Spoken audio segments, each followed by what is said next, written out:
দেখুন রানিং অবস্থায় আমাদের 28-29 অ্যাম্পিয়ার করে পার ঘন্টায় টোটোতে খাচ্ছে। তার মানে টোটোটা কিন্তু ওকে। আর যেটা বলার বিষয় সেটা হচ্ছে 250 কিলো কিন্তু লোড আছে গাড়িটায়। 250 কিলো লোড দিয়ে দেখুন 30-31, আর রানিং অবস্থাতে একদম যখন রানিং চলবে তখন 29 অ্যাম্পিয়ার পার ঘন্টায় কারেন্ট খাবে। তাই এটা যদি হয় তাহলে কিন্তু মাইলেজ ভালো দেবে।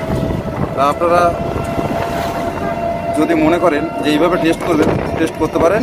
এটাতে একটা আমরা অ্যাম্পিয়ার মিটার লাগিয়েছি। অ্যাম্পিয়ার মিটার লাগিয়ে আপনাদেরকে টেস্ট করে দেখাচ্ছি। আপনারাও ভালোভাবে দেখতে পাচ্ছেন রানিং অবস্থাতে অনেক কম খাবে। সেটা হচ্ছে দেখুন 28 অ্যাম্পিয়ার, 27 অ্যাম্পিয়ার এইভাবে খেতে থাকবে। আবার যখন পিক আপটা ছেড়ে দেবে তখন কিন্তু একটু বেশি খাবে। ছেড়ে দিয়ে আবার যখন ধরবে তখন বেশি খাবে। আবার যখন রানিং অবস্থায় একভাবে ধরে রাখবে তখন কিন্তু আবার কম খাবে। এইভাবে কিন্তু আমাদের টোটোগুলো ছোটে, কিন্তু অনেক টোটো ভাইরা বুঝতে চায় না। বাই।